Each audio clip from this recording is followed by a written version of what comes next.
You're listening to Real Life, No Filter, where raw emotions and real moments take center stage. No masks, no filters. Just honest stories about life, love, and everything in between. Get comfortable. We're about to begin.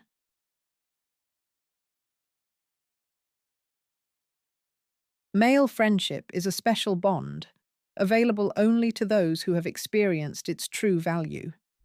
For a man, such a companion is often more important than blood ties. True affection is not born out of nowhere and is not destroyed by trifles. That is why, once it arises, it can last a lifetime, regardless of years and distances. Such a loyal friend to Robert was Arthur, 2 years his junior, from a troubled family. His parents often abused substances and left the children unsupervised. As a result, 3 children ended up in a children's home, from which the youngest soon ran away. However, during that short time, the parents, forgetting about their children, managed to change their place of residence. There were various rumors about the reasons for their sudden disappearance. The teenager categorically refused to return to the state institution. He was barely 14 years old then. He settled in his parents' empty house, deciding to start an independent life. His peers, who had been friends with him since early childhood, helped in any way they could, bringing food and clothes. For a long time, they hid the fact that Arthur had run away from the institution, but the truth was revealed anyway. Child Protective Services returned the boy to state custody again. Robert was then able to persuade his parents to help his childhood friend.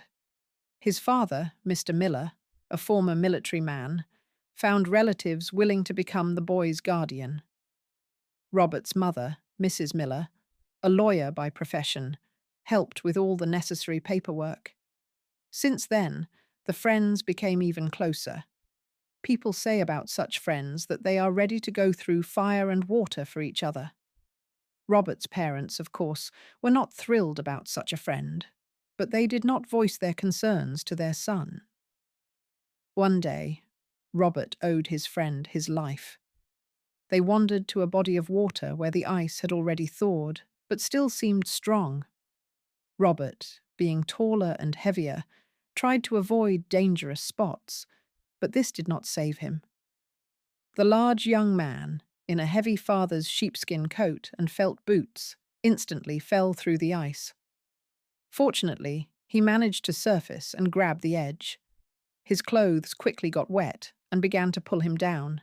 His legs cramped. Fortunately, his friend did not lose his head in the critical moment. People say that in moments of danger, a person gains incredible abilities, and apparently, this was one such case.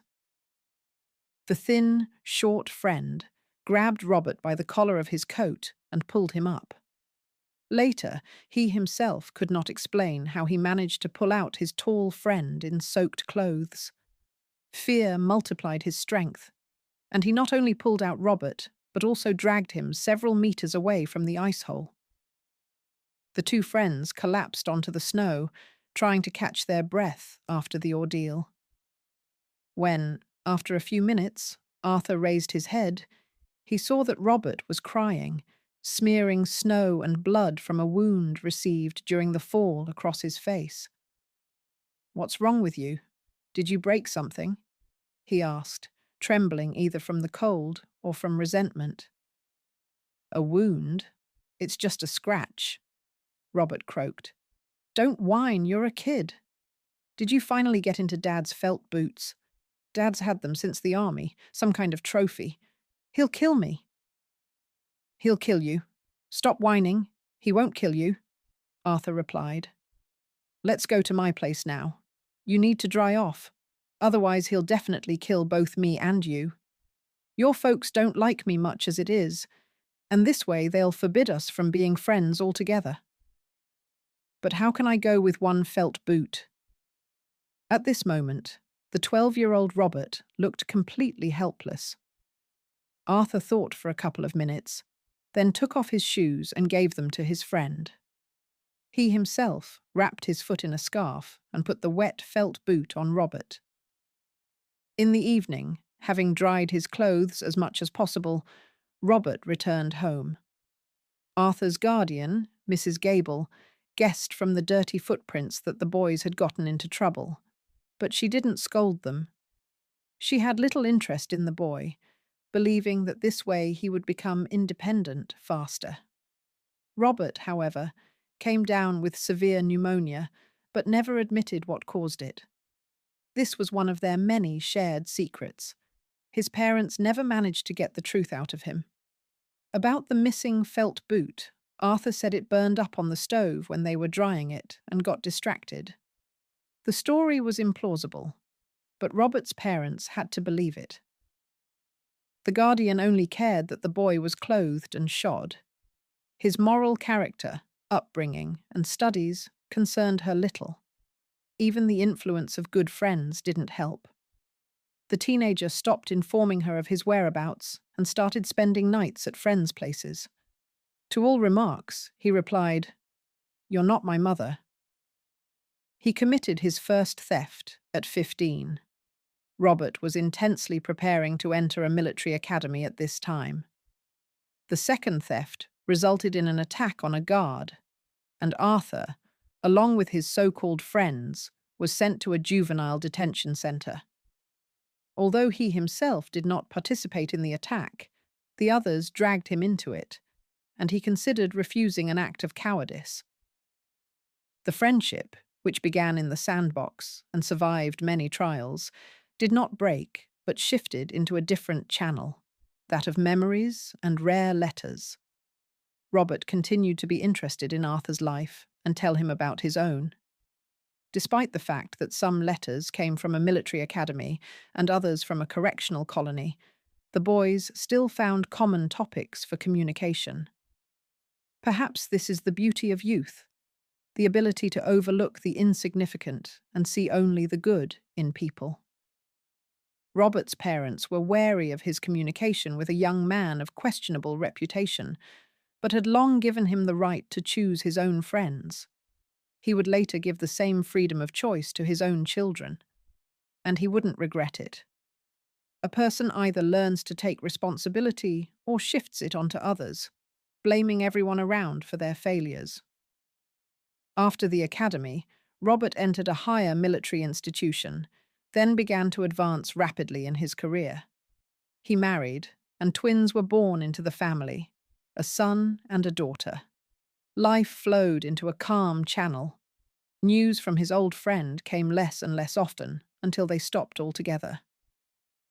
Arthur hardly talked about himself in his last letters, only once mentioning in passing that he was fortunate enough to meet a true angel in his life. He himself did not go into detail, and Robert decided not to pry. Through acquaintances, Robert repeatedly learned that Arthur was alive but in prison again. There had been many such periods in his life. It seemed he had become so accustomed to such a life that freedom no longer beckoned him. He didn't know how to settle down, how to earn a living, and whether there was any point in reforming. Everything there was familiar and known. Robert's parents had passed away by that time, and Arthur's guardian, Mrs. Gable, also did not live long. Only old acquaintances remained in his hometown, so Robert rarely visited there. Several times he intended to sell the apartment, but there were no buyers. Renting it out was dangerous. There was no one to look after it, and the likelihood of encountering dishonest people was high. However, unexpectedly, a former classmate, Lisa, decided to organize a reunion, and Robert happened to have a short vacation. At a family council, they decided to give the father of the family a couple of days off and send him to his hometown. At the same time, he intended to visit his parents' graves and drop by his homeroom teachers. His wife, Sarah, did not go with her husband, as she had urgent matters at her shop. September 1st was approaching. Demand for flowers was sharply increasing, and it was necessary to order popular items. At the station, changing to a commuter train, Robert noticed an elderly man who struggled to get into the carriage and sat by the window. Something about his appearance seemed surprisingly familiar. He sat down so as not to lose sight of the man, observing him unnoticed. It seemed this old man was considerably younger than his years. Robert himself was barely 40 then, the prime of life, as his wife said. They exercised together and led an active lifestyle. Healthy habits and warmth in the family had a beneficial effect on their appearance. Even among colleagues, Robert looked significantly younger.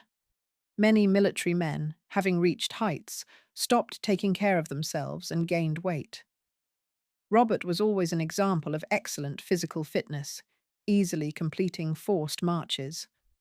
His wife, Sarah, also often attracted attention with her toned figure and perfect appearance. Her husband was proud that his wife was an ideal for many. Their children were often told that their parents looked like an older brother and sister. The man Robert was looking at appeared to be over 60. Grey hair, sunken cheeks, a hunched back, and a terrible cough gave away his age. There were moments when he could barely breathe, trying to cough up phlegm. Every half hour, he went out to the vestibule, took a drag, held his breath for a long time, and exhaled clouds of acrid smoke. Robert, who had detested the smell of tobacco and alcohol since childhood, recoiled at the sight. His father, Mr. Miller, who had never smoked a cigarette or touched alcohol in his life while being a model of decency, had instilled a healthy lifestyle in him. Apparently, this man had not been so lucky in life if he found solace in harmful habits that were destroying his health. The strangest thing was that Robert, who had an excellent memory for faces, could not recall this man at all. He was absolutely sure he had never seen him, but there was something familiar about his appearance. The man returned from the vestibule after another smoke break, and their gazes met. Surprisingly, the man's eyes were young, although surrounded by a deep network of wrinkles. It seemed that the thought that Robert was familiar also struck him, but his memory, or Robert's appearance, must have been better. A sincere joy flared on his face, and he impulsively took a few steps forward. Then, as if remembering something, his face abruptly changed. He turned around and quickly went back to the vestibule, and from there to the next carriage. For a few seconds, Robert stood in a daze, and then he almost ran to catch up with the man, barely believing his eyes. Arthur. It was his childhood friend. The daredevil, the hooligan, and the brawler. The very one who saved him when he fell through the ice. The one who couldn't live in a state institution and then spent most of his life in prison. Prematurely aged, hunched, thin, and sick. But it was him. Robert had no doubt.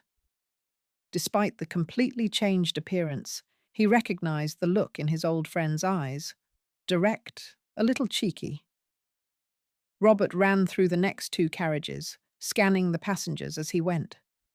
At this time, the conductor announced a stop, and Robert saw through the window that Arthur had gotten off the train and was walking quickly towards the village. There was still about half an hour to go to his hometown, but Robert couldn't miss the opportunity to talk to his friend. So, without hesitation, he jumped off the train step and ran after the receding figure. "Arthur, wait!" Robert saw that his friend had quickened his pace upon hearing his name called. Fortunately, the healthy and trained Robert ran quickly, and a couple of minutes later, he caught up with his friend, blocking his path. "You recognized me too. Why did you run away?" "Man, go. I don't know you," Arthur said, trying to bypass Robert. The smoky, hoarse voice resembled his friend's voice, but Robert hesitated. Maybe he wanted so much to believe that upon returning to his hometown, he would meet his old friend, that he had mistaken some stranger, who only remotely reminded him of Arthur, for him. Less confidently now, he addressed the man again. Come on. I saw how happy you were to see me in the carriage. You couldn't not recognize me.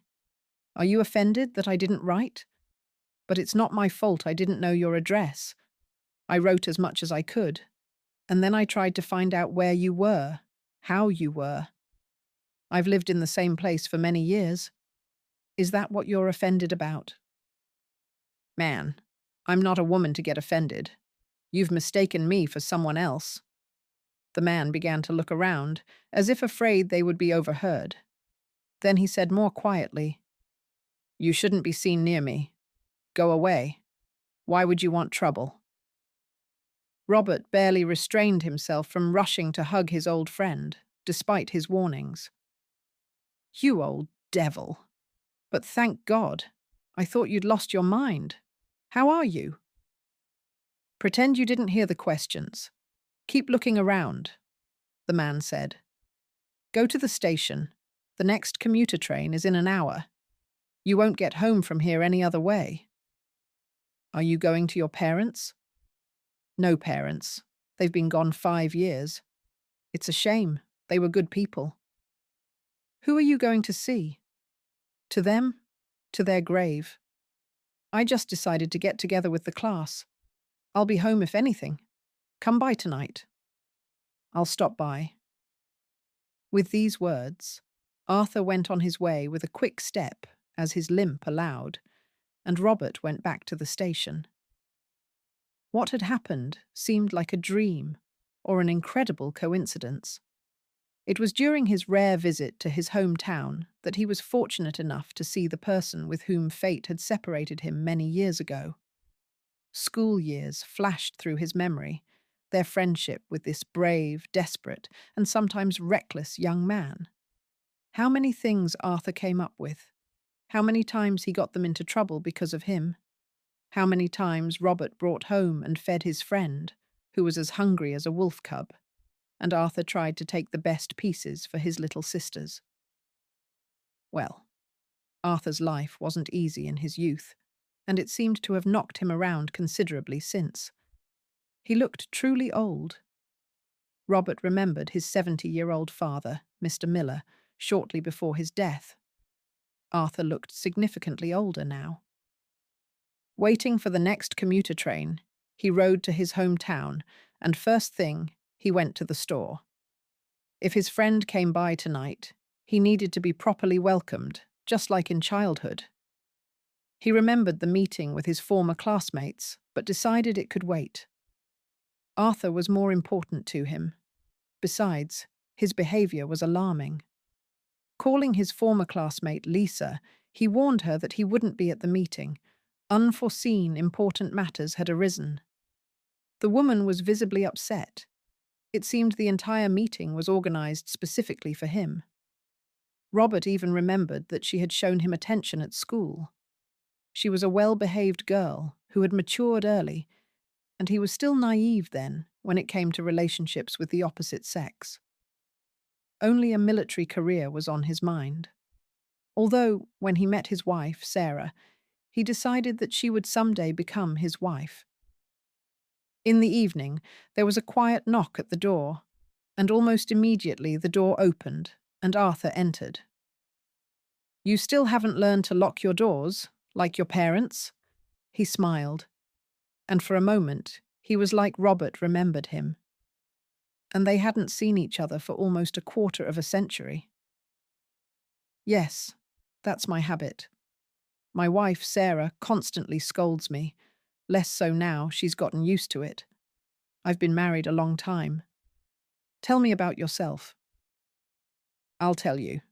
Come in. I've put something together for us on the table for our unexpected meeting. Remember, you used to always try to feed me. You couldn't accept that I was thin and small and you were healthy, even though you were younger than me? Arthur smiled again, remembering their carefree childhood. I remember. It's strange who I took after. My parents were thin, and I grew like yeast.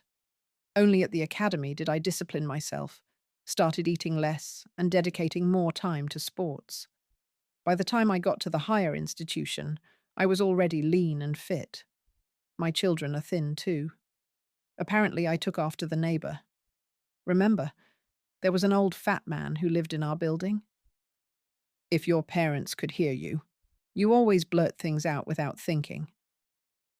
The friends spent half the evening reminiscing and talking.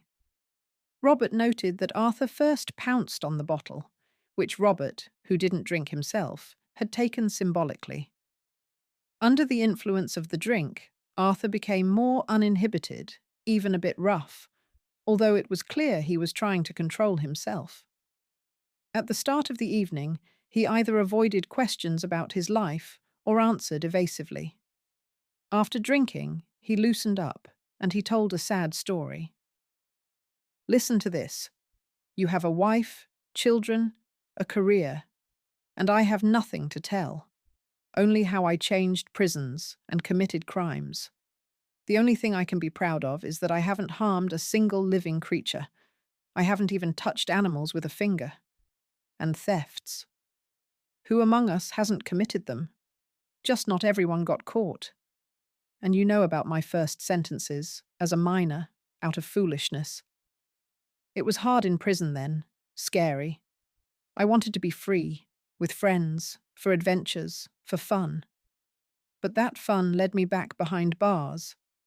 And life there is far from sweet. I won't tell you everything, you don't need that. Only once, one of my cellmates received a letter from his sister, and her photo was in it. She was 22, I was 25. You won't believe how many girls I had, but this one wounded me right in the heart. I asked permission to write, and you won't believe it, she replied. We started writing to each other. I even started behaving excellently. I was desperate to get out to her. I got out, came, but her parents kicked me out. They didn't know about our correspondence. I spent a month at her door, persuading, convincing. I even got a job to prove I had reformed, but they wouldn't budge. Anyway, I backed off a bit, decided to give them time. I started living a normal life. That was probably the best year of my entire life. I got a job as a loader. I had money. I spent it all on her, bought her gifts. She, truthfully, refused to take them, but I had an incentive to work, live a normal life. Her parents, only after 6 months after I arrived, relaxed their vigilance, and we started meeting secretly. Only everything secret becomes known sooner or later. She got pregnant. Her parents found out. An abortion couldn't be done. The term was already far along, and her health was poor. Anyway, they filed a complaint against me, and I went back to the zone. And she soon gave birth to our daughter, Alex. So you're a father too. Congratulations. I'm nothing. I haven't seen my daughter a single time. She'll be 15 soon. She doesn't even know what my name is or who I am at all. Her parents strictly forbade their daughter from telling the girl anything about me. What about her brother? Didn't you become friends with him in prison? We became friends, but not really. As soon as he found out that I intended to go to her after prison, he ambushed me and beat me up with his buddies. Who needs a relative like that? She was smart, their pride and joy, beautiful, just finished university. The fact that she replied to my letter then was nothing short of a miracle. Anyway, my daughter grew up without me, and I never managed to fix my life. I just drifted, changing zones. Until one day I received a letter from her. She wrote that she was very ill. It blew my mind, honestly. I still had 5 years left on my sentence, and the doctors gave her no more than a year. Do you understand? My beloved, I never loved anyone else. Ever. I had no one after her. Everyone seemed the same, brainless, empty. Anyway, I ran away. I ran away to manage to see her. That's why I got scared when I saw you. Nobody here remembers me anymore, and if they do, they probably won't recognize me. Life has knocked me around. Well, at least I'll live the last years in freedom. Even if they look for me, I won't surrender alive. I thought I'd lay low, and then I'd think how to live on. After that, I went to her right away. She lived not far from here. I made it. Robert saw how difficult the story was for Arthur. I made it. I went to the hospital to see her for a whole week. Her parents no longer forbade it. They were old, and I wouldn't have harmed her. But they wouldn't let me near my daughter. They only let me look from a distance. And they didn't tell her who I was. She passed away, yes. She burned out like a candle. And soon after, both her parents. Yes, her mother only survived her by a week. Her heart couldn't take it. And her father by 2. And who is your daughter with now? That's the thing, my friend. My daughter is left alone. She's facing the prospect of a children's home. Help me. I'm asking you as a friend. How can I help? I'm nobody to her. Take her under your guardianship. Come up with something. Your parents, remember, helped me out, didn't abandon me. But they found relatives. Does your daughter have anyone besides you? And an uncle? I can't. And the uncle drinks. Since he got out of prison, he hasn't been able to live normally. They won't give the child to him. I can look for relatives who can arrange guardianship for her. Friend, I'll be indebted to you for the rest of my life. Ask for anything, just don't let her end up in a children's home. The men spent the rest of the evening talking about the children and how to help the girl. Arthur, weakened and exhausted, quickly got drunk and fell asleep. And Robert didn't sleep for a long time, thinking about the day that had passed. Besides the issue with the girl, he had to decide how to tell his wife and children everything, how they would react, if they would understand him. In the end, Robert decided it was best for them not to know anything for now. He could make inquiries without their knowledge. However, he needed to act quickly. In the morning, he called everyone who could help.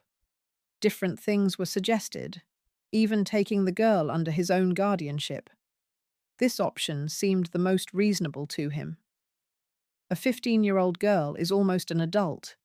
In a couple of years, she'll be completely independent. He and his wife would look after her. She'd get to know her father.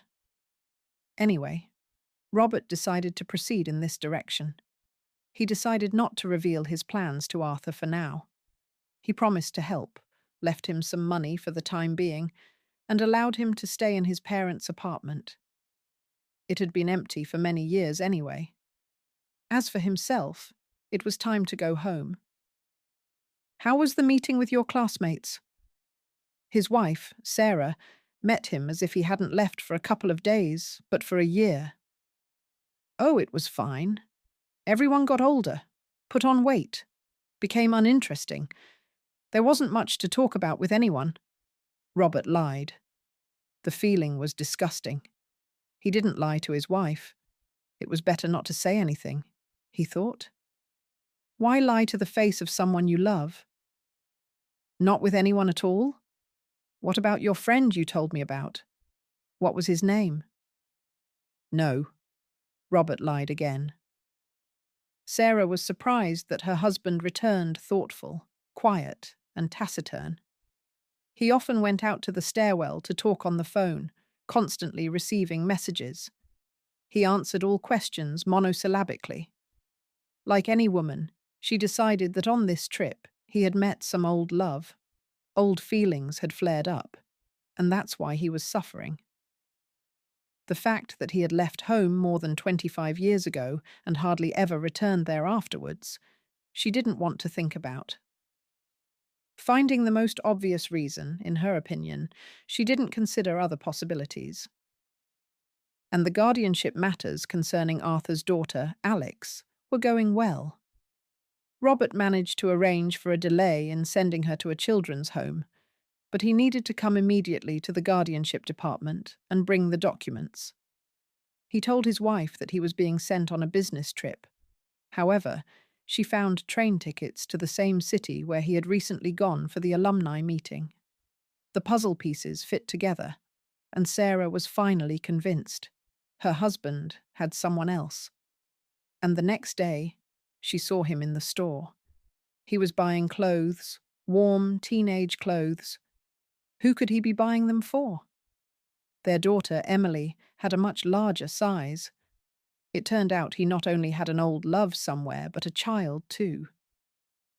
To endure such betrayal was beyond Sarah's strength. Her first impulse was to go up to her husband and find out everything. Later, she would regret many times that she hadn't done so, because then she would have saved herself from suffering and uncertainty. But all that would come later. For now, she said nothing to her husband, returned home, and began waiting for his return with explanations. However, as it turned out, patience and humility had never been her strong points. So she decided to find out everything herself. Following her husband, she remembered the train number and the destination. So she bought a ticket for the same train. To be honest, she regretted it as soon as she entered the building, that she had given in to a momentary impulse. But it was too late to turn back. She called her children and warned them that she and their dad would be away for a couple of days. The more perceptive son, David, understood from his mother's voice that something was wrong. "Mum, is everything okay? You never went anywhere without us?" "Dad is on a business trip, and I decided to go with him so I wouldn't be bored. I had accumulated some leave at work." David pretended to believe her, but his mother's explanation worried him even more. Robert, not suspecting that his poor attempt at secrecy and his wife's imagination could become a threat to their family, anxiously considered his next steps. The best solution would have been for Arthur to surrender, and then for him to handle the adoption himself. However, Arthur confidently stated he wouldn't go back to prison. Robert didn't ask for details, decided he would revisit this conversation later. It never occurred to him then how drastically his life would change. For now, he was simply going to meet the girl, his friend's daughter, who didn't even know who her father really was. The grandfather and grandmother, who had reluctantly allowed Arthur to spend the last week with the girl's mother, strictly forbade him from seeing his daughter. And the girl was brought to her mother in such a way that she wouldn't cross paths with her father. Robert used all his acquaintances and connections, which turned out not to be that many. Since the girl was old enough, he was allowed to arrange guardianship for her. However, she could still end up in a children's home at any moment. All the property of her grandfather, grandmother, and mother passed to her, but she could only complete the necessary documents after reaching adulthood. Currently, she continued to attend school, but she was supervised by social services staff. As he was informed, the girl was very independent, quiet, and modest, like her mother and her parents, explained his acquaintance, Lisa, who was helping Robert with the paperwork. "Do you know who the father is?" "I know. My old friend. He wrote me a letter, asked for help." "Why doesn't he do the paperwork himself?" "He's in prison." Robert didn't lie about the kind of person the girl's father was, but didn't say that Arthur had also escaped. "Wonderful. Where did a friend like that come from in your spotless biography?" "As children, we don't choose friends. We just become friends. And then such connections appear that you can't break them. Besides, I owe him my life. Could I really refuse him such a request? Oh, this honesty and decency of yours will get you into trouble someday." "What did your wife say about all this?" "She's not against it. She doesn't know," Robert admitted honestly. "And I, honestly, can't even imagine how I'm going to tell her everything." "Are you serious? You're taking a grown girl under your guardianship, who doesn't know you or her father, recently lost all her relatives, and you haven't even talked to your wife and children. Where will you bring her? Where will she live? What will she wear? How will the school issue be resolved? Connections are good, of course, but I can't cover for you forever. My good advice to you: talk to your wife and tell her everything. Otherwise, you risk changing your life drastically, and it's not certain that it will be for the better. The acquaintance who was helping with the paperwork was that same former classmate, Lisa. Communication with her was a bit burdensome for Robert, as she was subtly hinting at a closer relationship. Therefore, her concern for his family didn't seem sincere, rather the opposite. But there was common sense in her words. Secrets and mysteries from his wife could destroy their perfect marriage. After this conversation, Robert truly wanted to talk to his wife, but that evening, Arthur called him to find out how things were progressing. During the conversation, he coughed terribly. Robert didn't like this cough, and he directly asked his friend what was wrong with his health.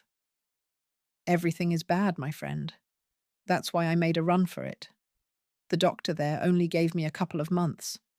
And there, I also found out about her illness. Everything fell into place. In short, I'll be following her soon. Thank God I met you then, and now I can die peacefully, knowing that you won't abandon my daughter." After these words, Arthur coughed heavily again, and Robert understood. He needed to go see his friend urgently, otherwise he might not catch him alive.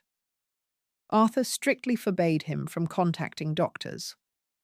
Robert arrived a couple of days later. He didn't tell his wife. Just then, Lisa also informed him that the guardianship documents were ready. He could take the girl home. Only she didn't have warm clothes. She had grown over the summer and had also gotten bigger. The next day, Robert bought everything necessary and left for his hometown. He didn't know then that his wife was traveling on the same train with him and saw the situation completely differently. In the evening, he and Arthur discussed what to do next. "Have you even seen your daughter? Have you talked to her?" "No, and it's not worth it. Here's what I've come up with these past few days. Let's tell her that you're her father." "Right, and my folks will kick me out of the house, and nobody will believe it. At the time she was born, I lived very far away. I finished my studies, got my first assignment. The children had just started kindergarten. But nobody will believe that I could have been cheating on my wife at that time. And I don't want to bring a child into the family and start with a lie. It's better to say that I'm a very distant relative of hers. It's also a lie, but at least it won't threaten my family. We'll come up with something." "No, we won't come up with anything ourselves. I'll pick her up tomorrow, bring her here. You'll talk to her and tell her everything yourself." "No." "Why?"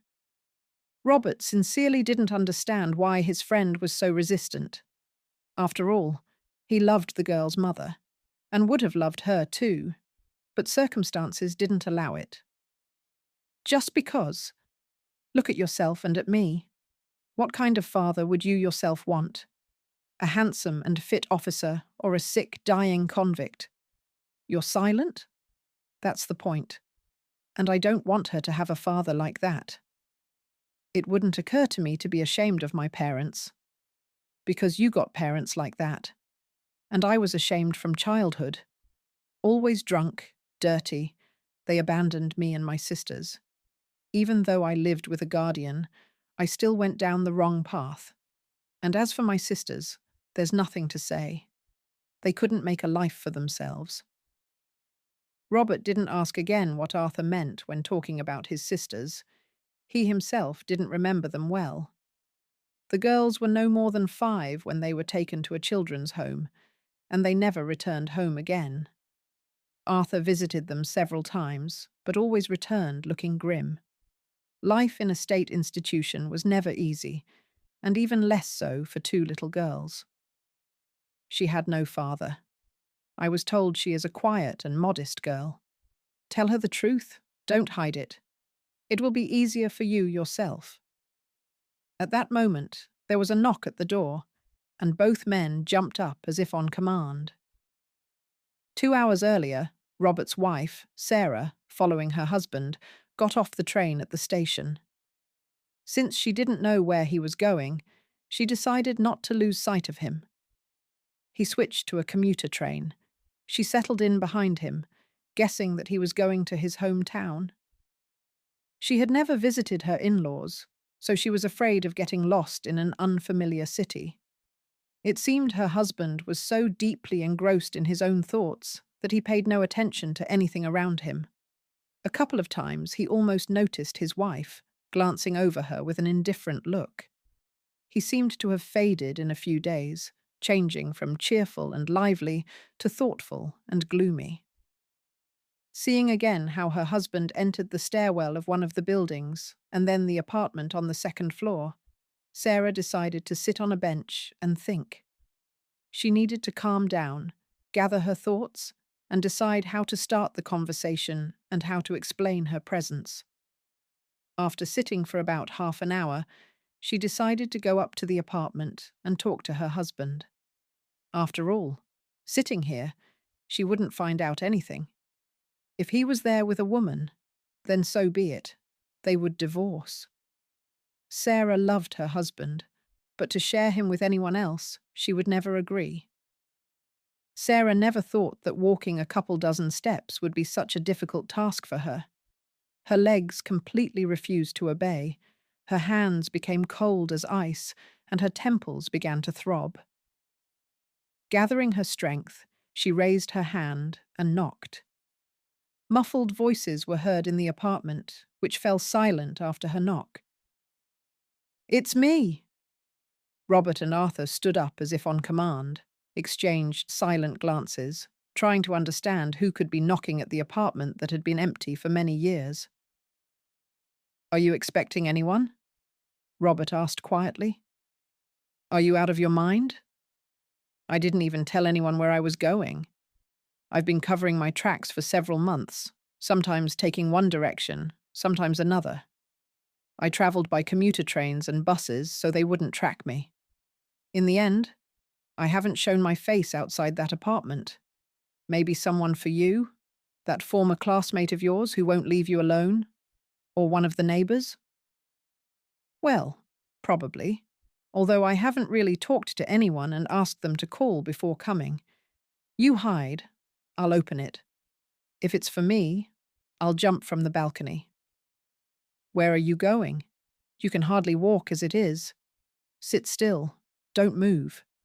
If it were the police, they probably wouldn't be so polite, knocking and waiting for an answer. Arthur, naturally, decided the police had come for him. Rushing to the balcony, he started calculating if he could run after jumping. Robert, realizing what his friend was about to do, silently grabbed him and pushed him into the room which had once been his parents' bedroom. It locked from the inside, and the windows faced a quiet courtyard. "Sit quietly. Don't do anything foolish. Maybe some neighbor saw me." "I'm not going back to the zone, friend. Better they take me down during the arrest attempt, but I won't go back there." "Sit still. Maybe you'll get lucky." Robert quietly closed the door and headed for the front door. The peephole didn't allow him to make out the figures, but it was clear it wasn't the police and they hadn't come for Arthur. How great was his surprise when, opening the door, he found his wife, Sarah, on the doorstep, to whom he himself had so shamelessly lied yesterday about the business trip, and from whom he had been hiding the fact for several days, now that another child would soon appear in their home. "Darling, what are you doing here?" "I wanted to ask you the same question. Did you also go on a business trip?" "I did go." Seeing his wife's eyes, Robert understood he couldn't and didn't want to lie to her anymore.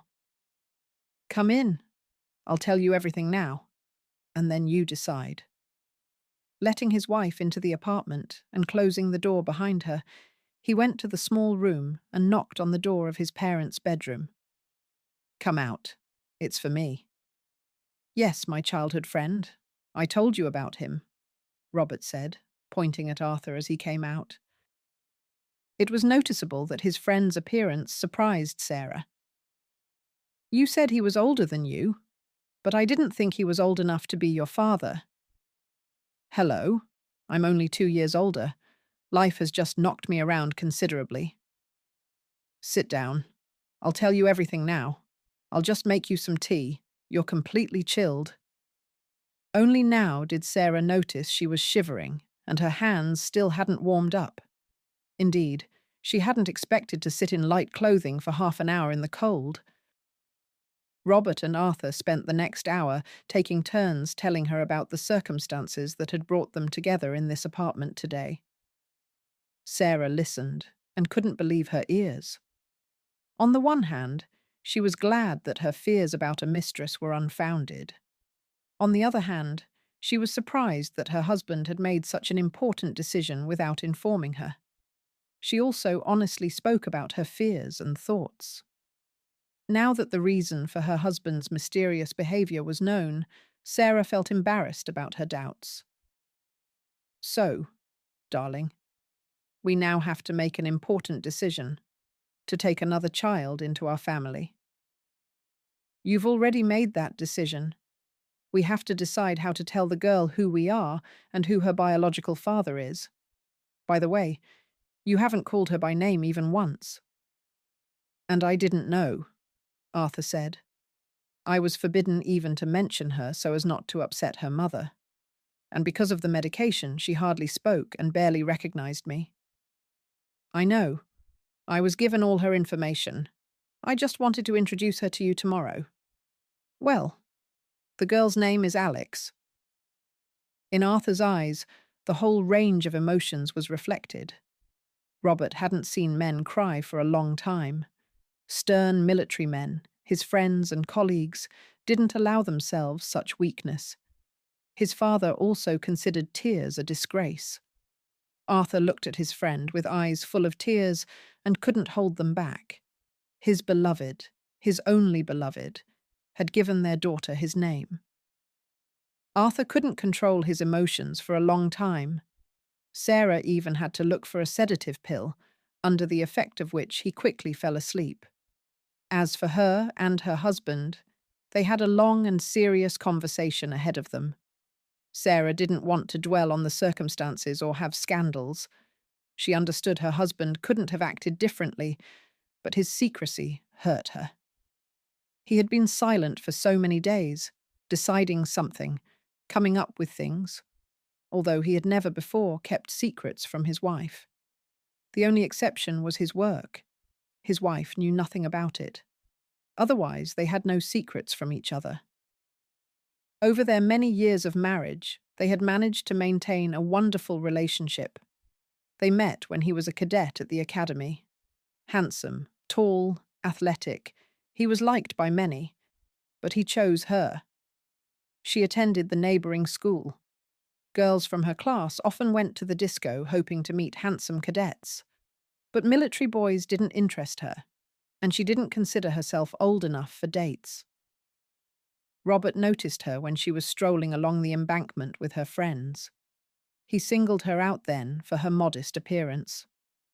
Of all the girls, only she had long hair and a modest dress. However, approaching her proved difficult. He even volunteered to paint the monument. This is how the Academy's students celebrated graduation annually. They didn't dare entrust this responsible task to just anyone. Only the most desperate took on such a task. Robert, however, was one of the well-behaved ones who weren't allowed to do such things. But he wanted to surprise the girl he liked with something, and so he volunteered himself. When after finishing the academy, he entered a higher military institution, Sarah mustered the courage and went to apply in the same city. Her parents supported her decision and never regretted afterwards that they allowed their daughter after 9th grade to enter a pedagogical college, after which she went to a university located near the institute where Robert had enrolled. The young people decided to get married already in their second year. Everyone said then that such early marriages often end in divorce, but they loved each other so much that they paid no attention to the predictions. A year later, twins were born into the young family, a son, David, and a daughter, Emily. That's when Sarah fully realized how successful her choice had been. Her husband, despite his service and studies, tried to let his wife sleep, getting up for the children, changing diapers. He learned to prepare formula in a half-asleep state. Contrary to popular belief, maternity leave did not become a trial, but strengthened their union. Sarah studied by correspondence, planned to put the children in kindergarten and go back to work. Her husband suggested she learn something for pleasure. His career involved relocations, changing garrisons. He managed to get a good assignment to a large city near the capital. Sarah, with a pedagogical education, first got a job at a local school, but couldn't stand the lack of free time, the workload, constant complaints. That's where those courses for pleasure came in handy. She found herself in floristry. First, she started a flower garden at home, then learned to arrange bouquets, wrap gifts, and 2 years later opened a small flower shop. Robert was fortunate to stay at the same duty station for a long time. His wife's business grew slowly but steadily. She opened 2 more shops, expanded the range. At first, only her husband helped, then the children started helping. By 40, Sarah looked wonderful. She had a beloved and loving husband, wonderful children. The son, David, decided to follow in his father's footsteps, and the daughter, Emily, studied design. Overall, her life until recently seemed perfect. Her friends were openly envious. Her subordinates praised her. The children delighted her with their successes. And now, their marriage faced a test. Sarah was glad that her fears about fidelity were unfounded, but the fact that he was ready to change their life so drastically was disheartening. She truly didn't understand how they would live on. Essentially, young Alex was a stranger to them, and if her husband hadn't agreed to help his friend, she would have remained a stranger girl. Now, however, they were taking responsibility for another child with her own character, interests, who had also recently lost all her relatives. Sarah also believed that the girl had the right to know her real father, and she and her husband decided to try again tomorrow to persuade Arthur to tell his daughter everything. Fortunately, the financial issue was not a problem. The adult children had already become partially independent. Parents only gave them money for large purchases. Otherwise, both the son and the daughter were independent. Sarah tried not to think for now how they would react to the new family member. Robert didn't try to justify himself or come up with other solutions. "Darling, I couldn't have acted differently. He has no one but me. It turns out the girl doesn't either. I didn't tell you because I myself didn't fully understand what I was getting into. After so many years of marriage, haven't you realized that I'm with you in any situation?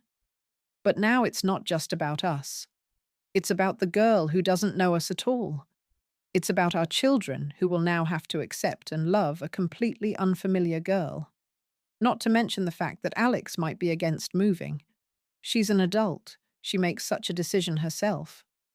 By the way, how is she herself, ready for a new family?" My acquaintance who helped gather the documents said that the girl is in a state of shock, but not against moving. As far as I understood, she is quite withdrawn, quiet. It's not yet known if that's good or bad. Sometimes it's very difficult to reason with quiet people. We'll manage, I'm sure. You have no idea how often I thank fate for a wife like you. You chose yourself, Sarah said with a smile. It's late already. We should try to get a couple of hours of sleep. Tomorrow is a difficult day, plus the journey home. By the way, what about Arthur? He's very ill. He needs to go to the hospital. The police are looking for him. We can't even call an ambulance. Wanted posters have appeared. Recidivist, criminal. And he's just a sick, life-beaten, unhappy person who doesn't have long left. I don't know what to do with him, honestly.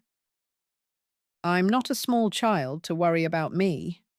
Arthur entered unexpectedly, as if he had been standing behind the door for a long time. Nevertheless, your wife is right. You need help. You've already helped me. You owe me nothing more. You paid back the debt long ago for pulling me out of the ice hole back then. And you didn't owe me anything. You would have gone in after me, too. So tomorrow we'll say goodbye. I'll go. I'll be around. I'll write. And if not, don't remember me ill. Robert and Sarah exchanged glances, understanding that arguing was pointless. Indeed, he himself was capable of deciding how to live on. But Robert felt uneasy. Are you sure you shouldn't tell her?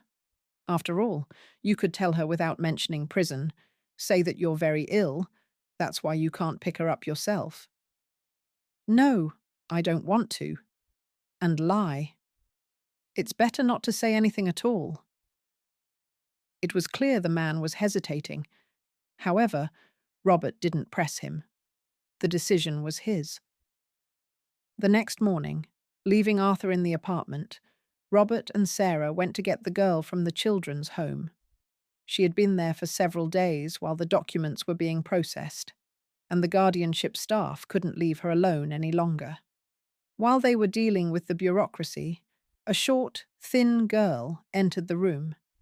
She looked about 10 or 12 years old. She didn't look like a 15-year-old teenager at all. Her long, light brown hair was braided. Robert recognized his friend's features in her at first glance. The same eyes, build, hair color. Only Arthur had a cheerful, slightly cheeky look, while the girl's was sad and thoughtful. She quietly said hello, asked if she could go home to pack her things. Apparently, she had already been informed that she would be living in another city. The girl hardly looked up at Robert and Sarah. The psychologist who had been working with her reported that her behavior was just the beginning. The realization of loneliness and loss would come later, and predicting her behavior was difficult. Having settled the formalities, the couple ordered a taxi to take the girl to her apartment to pack her things. Their departure was planned for late evening, so Sarah suggested the girl visit her friends, say goodbye. I don't have friends, the girl said quietly. There's no one to say goodbye to? Not at all? Yes, I had some in junior classes, but then my grandmother enrolled me in music and art school, in ballet, and with several tutors. There was no time left for friends, so they decided it wasn't interesting to be friends with me. How wonderful you are! You dance and play and study. Yes, I suppose, the girl said in a colourless voice. It seemed that her activities didn't make her happy, and she felt no pride. At home, she gathered photos, some personal belongings of hers, her mother's, her grandmother's and grandfather's, and clothes. Sarah was surprised that the girl walked past the shelf several times with numerous medals, cups, and certificates without even looking at them, as if she considered them insignificant clutter. If you can't fit all your things now, we can come soon to pick up the rest.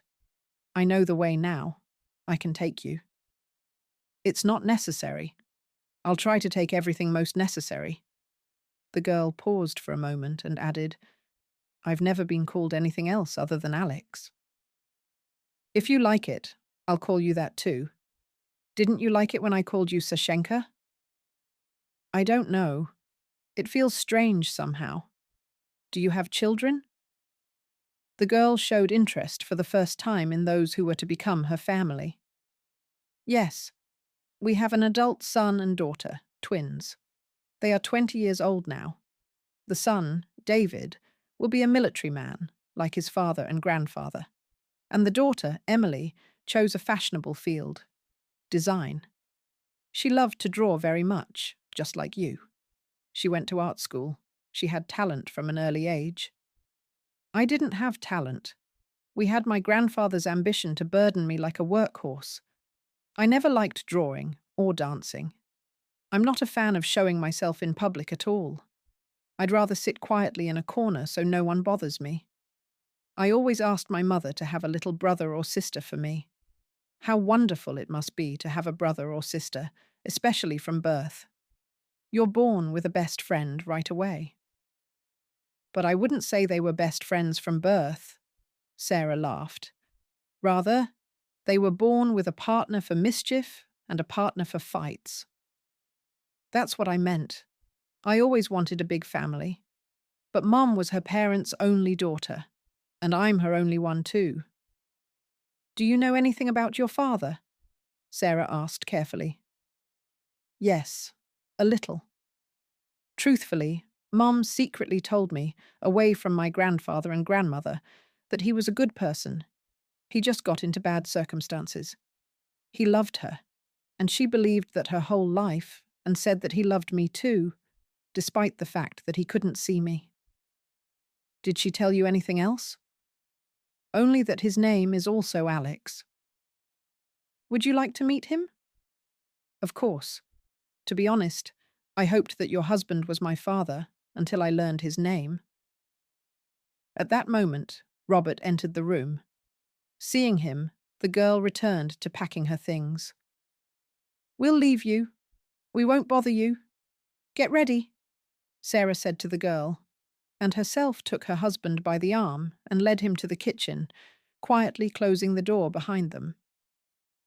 Darling, she knows, both about her father and what his name is. You came at the wrong time. She might have told me something else. The girl is withdrawn, of course. We can't hide from her that her father is alive and is nearby. What if he leaves this world and she never even sees him? I completely agree with you. But what about Arthur? Listen, you and I have to raise and bring up this girl. We need to think what's best for her. Therefore, as a guardian, I've decided to introduce her to her father.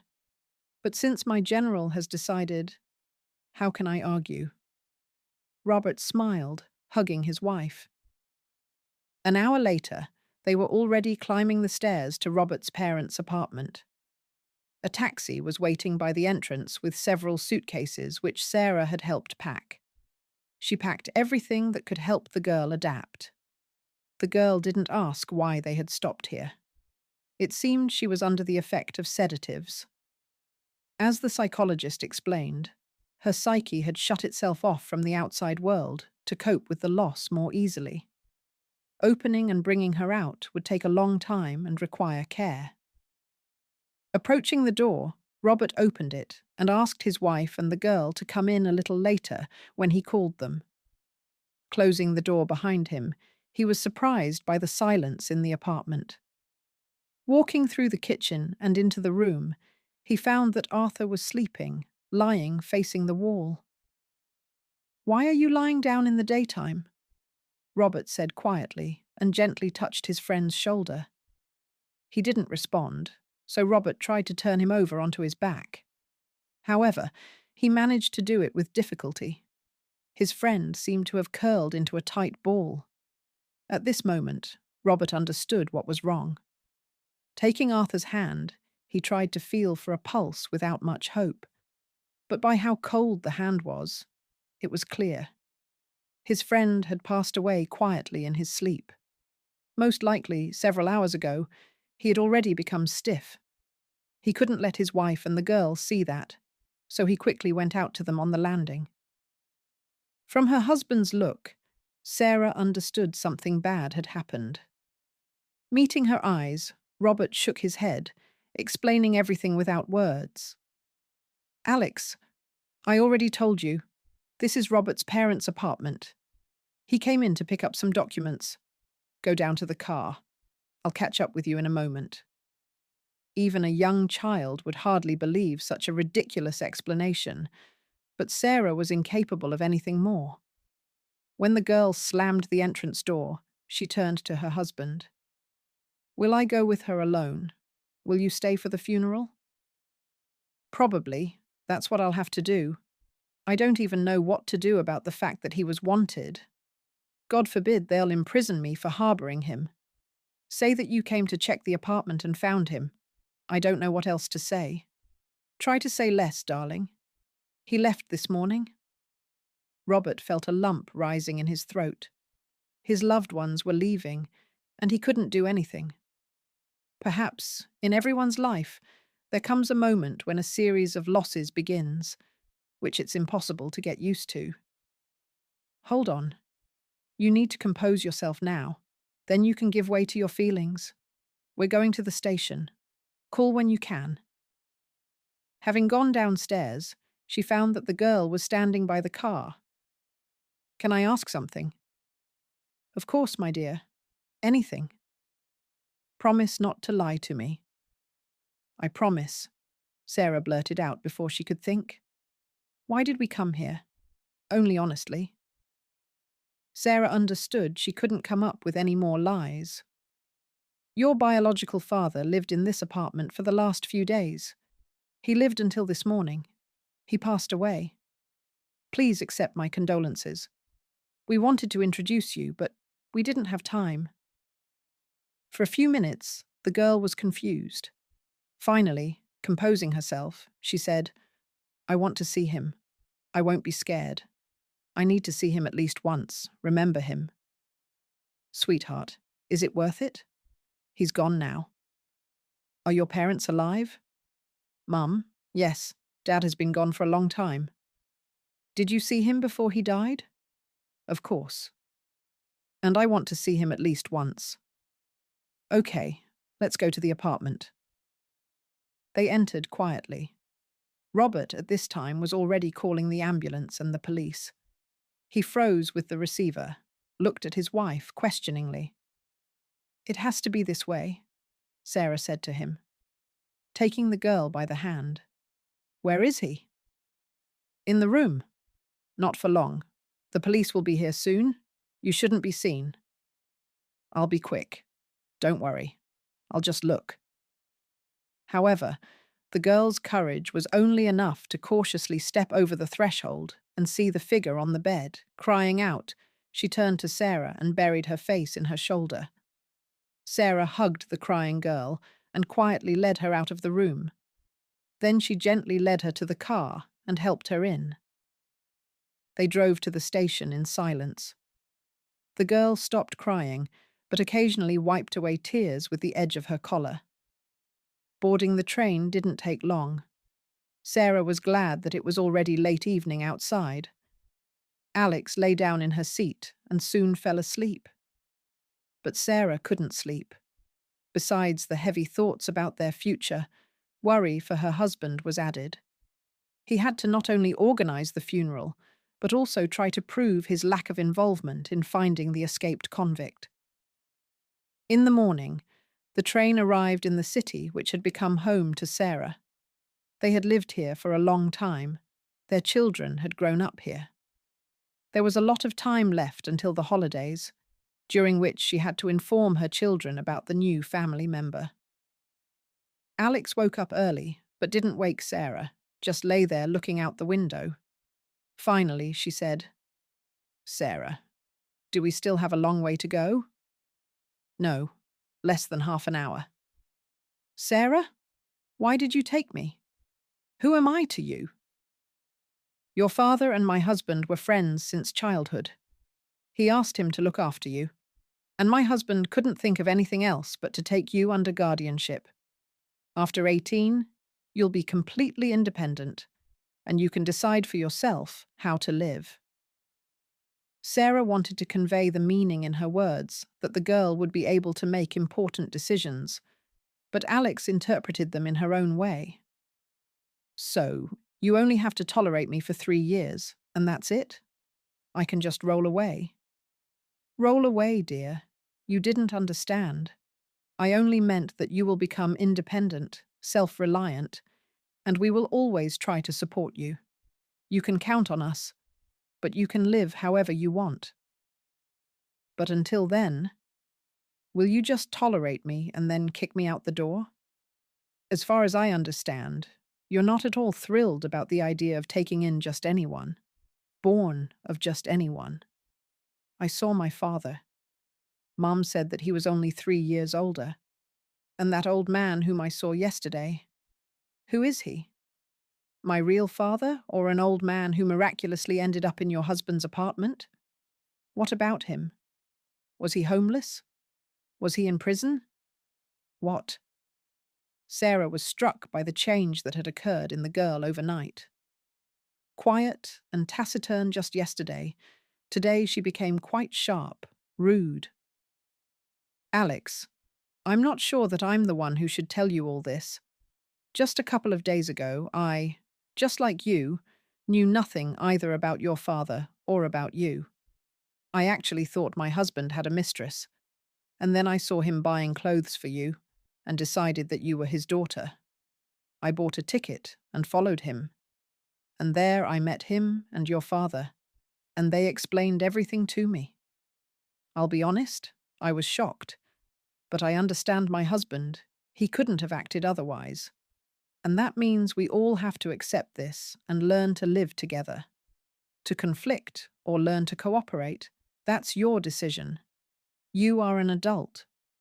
We will provide you with a proper quality of life, but what our relationship will be like depends only on you. It seemed such a direct answer somewhat appeased the rising anger, especially since Sarah had been warned that such a reaction was normal. Perhaps it would be easier for the girl to cope with the pain of loss this way. And Sarah, as an adult, had to support her. It's amazing how quickly a stranger can become close. Just yesterday, Sarah absolutely didn't want to take a stranger's child into the family. Today she felt so sorry for the girl that leaving her alone without support in this difficult world, she couldn't. Sarah gently took the girl by the hand and said, I know that you're angry at everyone, including us, for the way fate has treated you so cruelly. If you need to, be angry, let out your emotions, but don't cultivate hatred towards us. We sincerely want to help you. As soon as you reach adulthood, you can claim your parents' property and move out from us. Until then, we all need to learn to live together peacefully. And you won't abandon me? The girl's voice trembled. It seemed she was about to cry. No, we won't abandon you, if it's up to us alone. Your parents didn't abandon you either. They left, not by their own will. Tell me about my father, please. My dear, I can't. I know almost nothing about him. I can only say he was very ill. That's why he looked that way. Robert can tell you more. They were friends since childhood. I remember he told me how your father saved his life. Really? How? Tell me. We've arrived. Let me tell you that story at home, and tomorrow we'll go arrange for you to attend school. I never thought I'd go back there again. Did your children study there? Yes. And it's a good school. Strong, experienced teachers. My children got into the universities they chose even without tutors. And I also had a good school, but my grandfather and grandmother still hired a ton of tutors for me. They cared about you. They wanted you to have a wealth of knowledge from childhood and not turn out like your father. I once overheard their conversation. Grandfather said he would pay any money for tutors, put you in any schools and clubs, just so your father's genes wouldn't show themselves. And still, he only wished you the best. Sometimes adults, wanting to do something good, slightly overdo it, not considering the child's wishes. They didn't get home until noon. Sarah called her shop, warned them she would be away for a couple of days. She took a day off. Her deputy was surprised, but didn't ask again. In all her years of work, Sarah had only taken sudden days off a couple of times. She loved her work very much and dedicated a lot of time to it. And Sarah decided to spend this day with Alex to help her adapt. Robert didn't call. This started to worry her.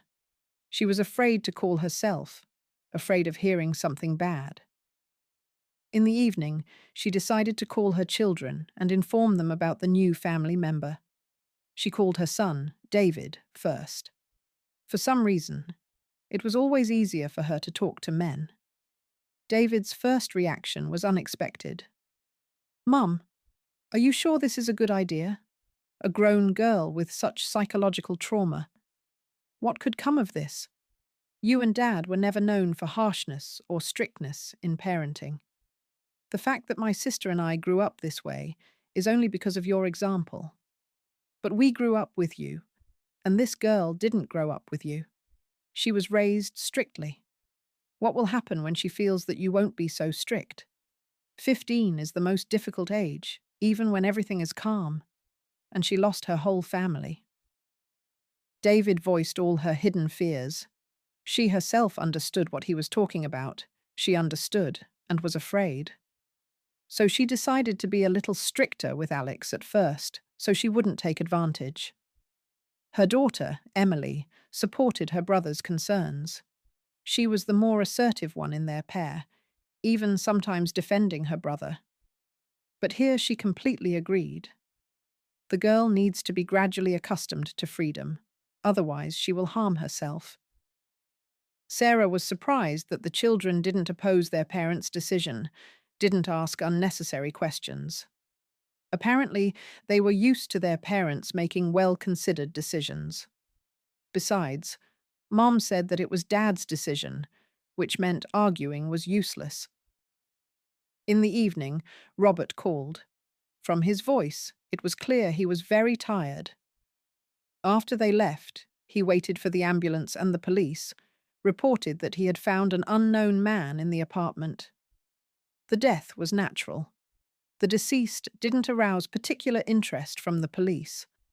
However, after lunch, the investigator called and invited him to come. Can you imagine? He invited me. Apparently, professional ethics have reached our police force too. Anyway, I was informed that the found person was Arthur. He had escaped from prison. He came to the apartment, apparently, because he had nowhere else to go. In short, I took on the funeral arrangements. Nobody was surprised by this, especially since I said we were friends in childhood. I'm leaving tomorrow afternoon.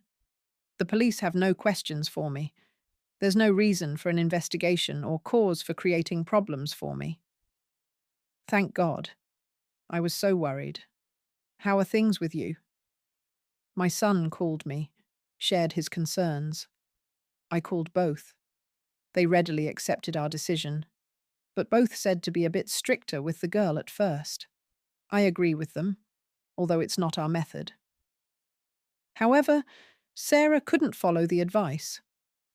In the evening, Alex asked to go out for a walk. Sarah offered to accompany her, but she categorically refused, citing the fact that she was an adult and wouldn't go far. I won't go far enough from the house to get lost. You have my number? I've memorized your address. Okay, but try to be back by 7 in the evening. I understand that's early for a teenager, but you don't know the city. Besides, our area isn't the safest. Despite the fact that you are an adult, you look like a little girl. When I saw you, I thought you weren't more than 12. Be careful. Would you like me to walk with you? No. I want to be alone for a bit. Okay, but try to keep your phone on. The girl nodded and left. After 7, Sarah decided to call. Alex's phone was off.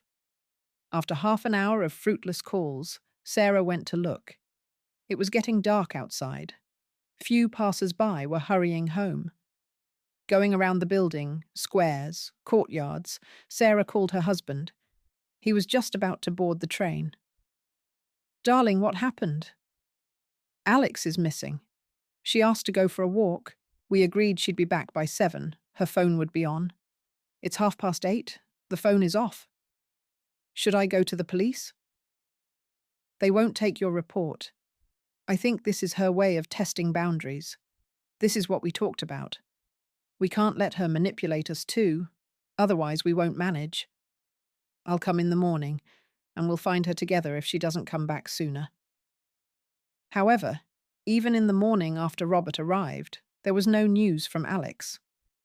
They decided to go to the police, since the girl didn't know the city and could be in trouble. Robert asked his wife to wait outside, and he himself spoke to the investigator. Listen, could you give me addresses of places where young people gather? But you said the girl was quiet and modest. The girl was only taken from a children's home yesterday, and before that she grew up in total strictness. I see. I'll look now. There are many such places. It would be good if she didn't end up there. The local rascals quickly turn such sheltered kids into homeless ones. Try to watch her better.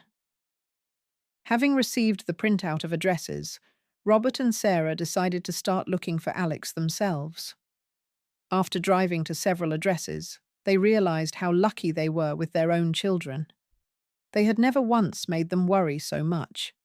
Both grew up active, but not reckless. Like all teenagers, they got into situations, but the parents never had to look for them in such places or go to the police. Robert waited for his wife to say that he had caused this and dragged her into it, but Sarah, as in many situations, was supportive and tried to help. They had taken on this responsibility together. Blaming her husband was pointless. In one of the courtyards, on a bench, they found Alex sleeping. They had to make an effort to wake her up. To their surprise, she didn't smell of alcohol. As she later explained, she just decided to walk around and wandered for almost a day until she fell asleep from exhaustion. She turned off her phone on purpose. She wanted to be alone and think.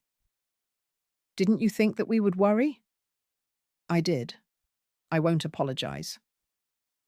With these words, she turned away to the window and remained silent all the way home.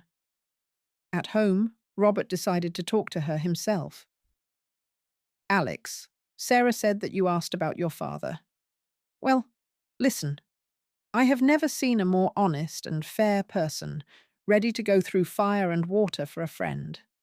He himself was ready not to eat for days, but to bring something tasty to his sisters. He pulled me out of the icy water, although he himself could have died, as he was half my size. Life was hard for him. He got in with a bad crowd, ended up in prison. Yes, your father is a criminal, but he knew how to admit his mistakes. You are definitely not like him in this. I don't see his honesty in you, his openness, gratitude for kindness, none of what I valued and loved him for so much. If you want to live with us, you must live by our rules. Call so we don't worry, keep promises, obey, be respectful. I understand that you're not thrilled about the idea of living with strangers. If it's so difficult for you, I'll take you back to the children's home. Only 3 years, and freedom. Go wherever you want, you're your own boss. But if you want to have a family, loved ones, support, and love, learn to adapt. We didn't force our children to be obedient. They learned from our example. Our son and daughter are not against you living with us.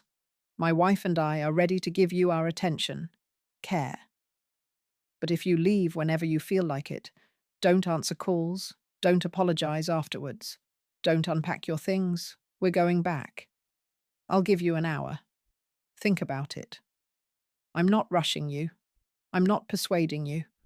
But you either accept our terms or you don't. With these words, he left and closed the door, without letting the girl say a word. The hour they gave her to think stretched on agonizingly. It was audible that she was walking around the room. She opened and closed the suitcase several times. Sarah and Robert sat silently in the kitchen, exchanging glances at every sound. Finally, Sarah said, "Are you sure this is the way to do it? It's time for her to learn to make decisions. Before, adults did it for her. But at some point, you have to grow up. Some people have to spend many years, while others grow up in a couple of weeks. Her father, it seemed to me, wasn't a child from childhood at all. He bore responsibility for his little sisters. What happened to him during those years that we didn't see each other, I won't presume to judge. But I remember him as mature beyond his years. By the way, I found out what happened to his parents and sisters. When the children were taken away, the parents went on a drinking binge in their joy, froze the heating system, and froze to death. I was about 12 then.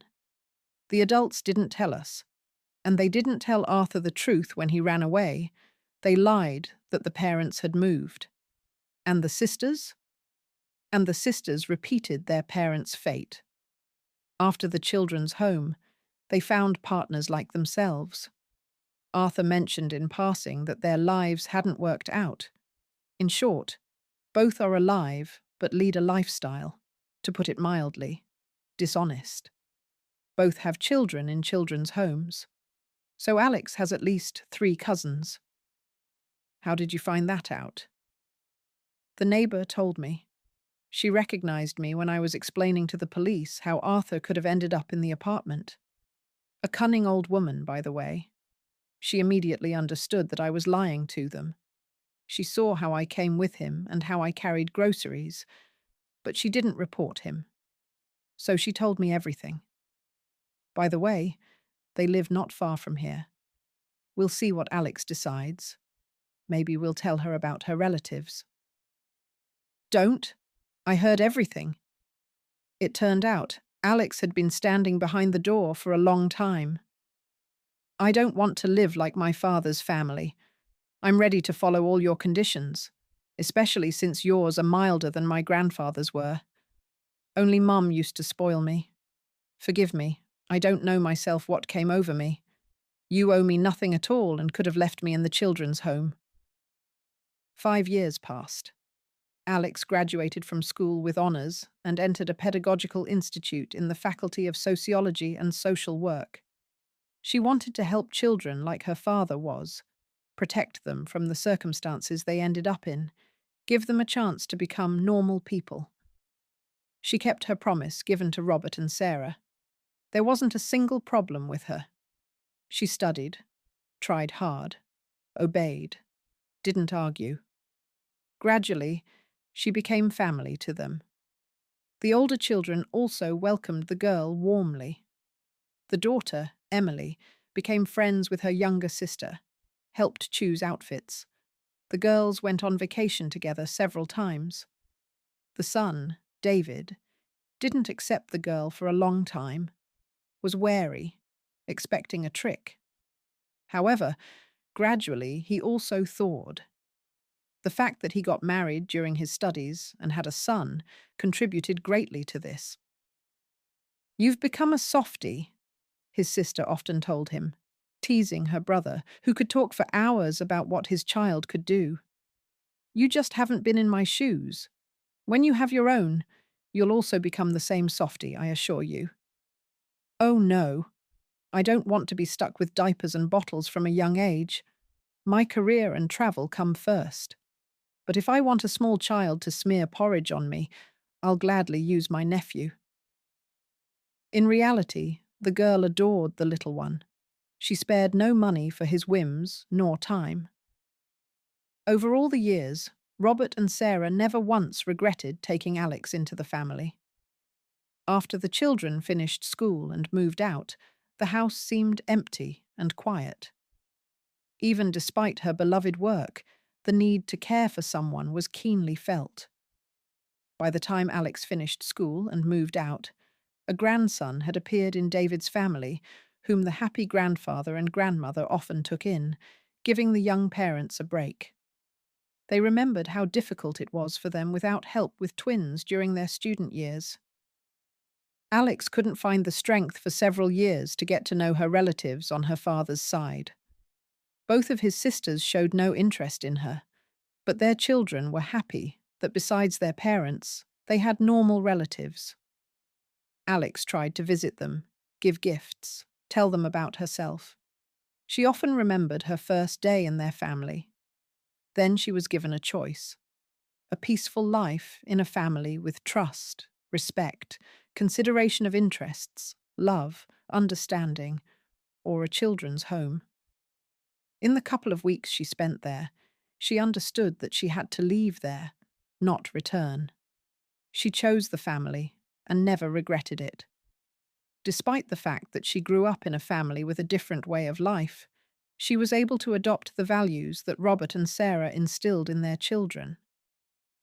When a few years later she met a wonderful young man and decided to marry him, she first brought him to her parents so that they, from the height of their life experience, could assess what kind of person he was. Both Sarah and Robert liked the young man. Gradually, life settled into its usual course, became quiet and peaceful.